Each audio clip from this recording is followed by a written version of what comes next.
Hello Gophers and welcome back to part 18 of our Introduction to Go. In this video, we'll be understanding about interfaces and how we can implement interfaces in Go. Before we move forward, please do not forget to like, share and subscribe to our YouTube channel. Also do not forget to press the bell icon so that you don't miss on any new notifications on any videos that we put forward. So now let's first understand what is an interface. An interface is nothing but a description of all the possible actions that the object or the variable of a particular type of class or a struct can do. So if we are discussing this concept in an object-oriented programming language like C# or Java, we'll have all the functions related to a particular class that can be executed or should be there in that class to be called as X or whatever the interface is to be. So, for example, if you are describing three classes which have dog, cat, and horse, three different classes, and these the object of these three types to be called as animal, it should have particular set of statements. Let's say uh, number of legs, so how many number of legs, what is that breed, or what language, what does they speak. So these sort of functions are mandatory for all these three classes like dog, cat, or horse to be called as animal. So the interface will describe all the actions possible in an object. But when we move to the concepts of interface in Go, will create methods that are possible in struct, not in class, because class is a concept that is not there in Go. So we'll treat uh, struct as we'll add methods in a struct that we have already discussed in our earlier videos. Let's start understanding the concept of interface and how we can declare an interface or use interface in Go programming language. So over here, to declare any interface, the syntax that is to be used is type, the interface name, and the keyword interface. This is a similar syntax that we used in creating a struct. So interface is nothing but another type that can be implemented. So we have created an interface by name as animal, and it has a method mentioning speak, and the return type of that method is a string. Now this interface is for an animal. Now if I have a pet animal and I say that the pet interface has a function which says fetch. It takes in one argument, which is the item which the pet will be fetching, and it will return if what item has been fetched and by whom it has been fetched. Now, these are two interfaces that we have already created. Now, if you come from a coding background, you might be well aware of uh, adding two interfaces together. That says that one interface is extending another interface. So that can also be done over here as uh, we did in a struct by embedding another struct into one another struct. So I have created another interface set by name as pet animal, and it has all the methods possible for animal and all methods possible for in pet. So this pet animal will have all the functionality that is there in these two interfaces altogether. So these are three interfaces that we have built over here. Now let's go further and let's start implementing these interfaces in separate structs. Now, we don't have any keywords as implements or extends in Go.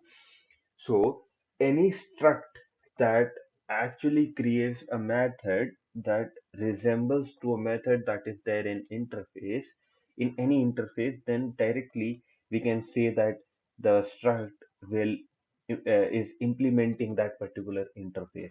So, let's let's take an example where I have created a struct named as cat, which has an variable of type color of name color of type string. Now I have added a function to the struct cat, and the function name is speak and return type is string. Now, if you compare this with the interface animal, you'll find this function declaration to be similar to what it was there in animal. So, in this example, a cat struct has implemented the animal interface in it. Now, I have also created one more struct with name as pet animal, pet cat, and it has two more, let's say, variables by name as name and breed, and it has all properties possible in cat, properties and the functions that are there in cat. So you'll have speak also available in a pet cat. Now I have also implemented a fetch function that takes in one argument of type string and returns a string of its own. This fetch is actually a method inside patcat because we have created this function for the patcat. This function is returning something. Now, if you see the function declaration of fetch, it is very similar to the function that was there in the pet interface. So that means a pet cat has a function with name as speak because it is extending the cat class, cat structure, and it also implements the fetch. So that is why it means that the pet cat is actually implementing this complete interface. It is not independently implementing these two, but also implementing this complete interface.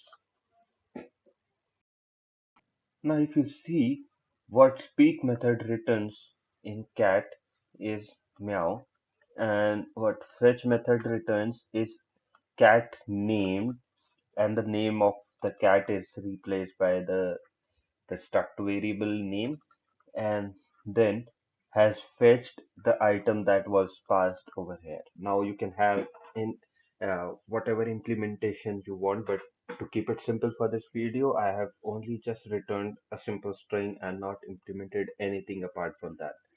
Now, similar to cat, I have also created uh, one more struct that is dog, and it also implements the speak method. So the dog is of type animal, and if you see, I have created a pet dog which also implements the fetch and is also extending, I'll say, the dog structure in it. Now, while extending the dog structure, it is also actually in extending or getting the speak method into it. So pet dog will have the speak method as well. So you can say that the pet dog is of type either animal because it has speak, it is of type pet because it also has a fetch method, or you can say that it is altogether a pet animal also because it implements both interface, that is animal and a pet animal. Now this interface can have any new methods that you want over here. So let's say I want a method get number of legs. So, and the return will be integer. So if I say the pet cat implements this function, then only this pet cat can be of type pet animal. Otherwise, the pet cat will be only of type either animal or of type pet. Now, if I want to say func func pd star pet cat number of legs returning an int, and I'll return, let's say, 4. Similarly, I'll have the same function for pet dog as well. So the structure should be this. So now my pet dog is of type pet animal. It is of type pet as well. It is of type animal as well. Now in Go, it is always recommended to keep interfaces with a small implementing functions in it. So let's say any interface that you create, you should always keep the number of methods in it to be minimum so that you can actually uh, get benefited out of creating interface. Now, if you see some interfaces like io.reader or io.writer in uh, Golang, those are some interfaces which implement only one method, and those are the most powerful interfaces that are implemented, that are actually provided by the Go. So if you want to create a powerful interface in not only Go but in any other programming language as well, you should always create an interface with only small amount of methods to be implemented by the classes. Now, if you want more methods, you should always extend those interfaces like we have done over here, so that those can be a specific cases, and these can be a specific only for pet. I don't want any sort of animal now. I don't want any sort of animal functionality into it. It can have a bird, a pet can be a bird or can be a reptile. So it need not to be a specific animal. Now I may not sound very clear in my animal or bird description, but yeah, if you see this animal and bird, two different entities altogether, and both of them can be tamed or kept as a pet animal, then yeah, definitely you can create two different interfaces for bird and animal, and you can have one pet. So you can go ahead and implement those things on your own. Now, now I have created one more method for me, which is actually a method which will give me an output which is of type pet animal. Now, of type pet animal, by pet animal, I mean that it should be implementing this interface. So I will get output from the function for any of the structs that actually implement this complete interface in them. So what I have done is I have taken four arguments as of now. Now this can be argumentative uh, structure that I have followed, but yes, right now to keep things simple, I have followed this. But yes, you can argue that we could have kept the name, breed, and color, those things into separate interface. Let's say name and breed into one separate interface, and that separate structure, and that structure can have been extended in pet cat and pet dog all together. And similarly with the color, you can have done that. Yes, we can have done that, but to keep things simple as for this video, I have implemented it on a very niche level so that it makes more relation to interface and not to struct right now. So in this method, I'm just taking the type of animal, name, breed, color, these four variables in as input parameters, and in output, I'll return a object that is of type pet animal and an error. Now, if the pet animal, this animal type is not of uh, pet cat or pet dog, then definitely there is an error. Now, how do we create an enum sort of functionality in Go? So to do that, what I have done is I've created a constant block which has like four constant over here, which says like cat equal to 1, pet cat equal to 2, dog 3, and pet dog as 4. So this is something that we have implemented. This is sort of you may say as a struct. And now if you go and create these things in separate packages, let's say if your package name was, let's say, uh, animals sort of package, then anyone who want to access this, so animal dot cat cat would be a enum that they could have access. So this is how we can have created an interface sort of things, sorry, enum sort of things for us. Now, what I will do is I will create a switch statement which takes in an argument of animal type that is being passed. Now, based on the cases, if it is pet cat or pet dog, I create the object of those two into the animal. I'll I'll declare the variables inside these. So the animal is of type pet animal, and this animal is actually the return type. So the return matches over here. I've created one more variable of type error and also returned that in the end so that my return statement matches the the return type of the function. Now in the switch statement I have said that if animal type is of type pet cat, then create an object of type pet cat over here in animal, and if it is pet dog then this. Otherwise, if the animal type is not of these two types, then we'll say that there is an error and animal type, let's say if it was cat, so that is one right now. So one is not a valid pet animal. So because yeah, definitely we have not implemented all those functionality that is there in pet animal into a cat. That is why we cannot create an object of cat and say it to be of type pet animal because that will be again an error.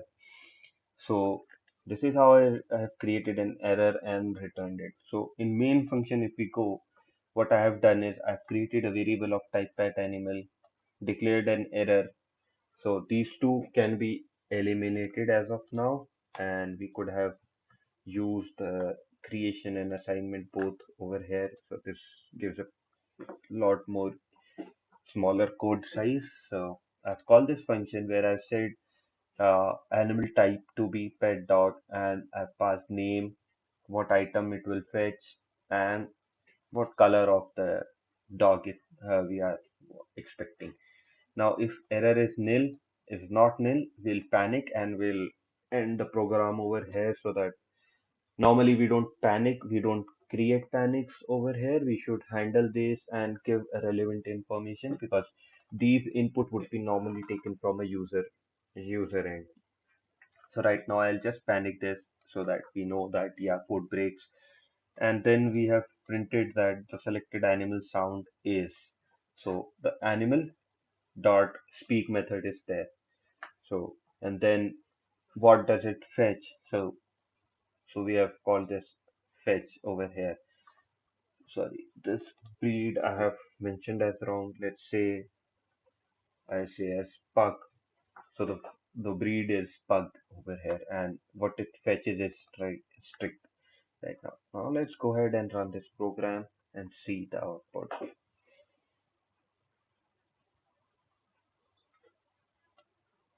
So it says selected animal sound is bark. So bark is definitely for a dog. So that is why a pet dog.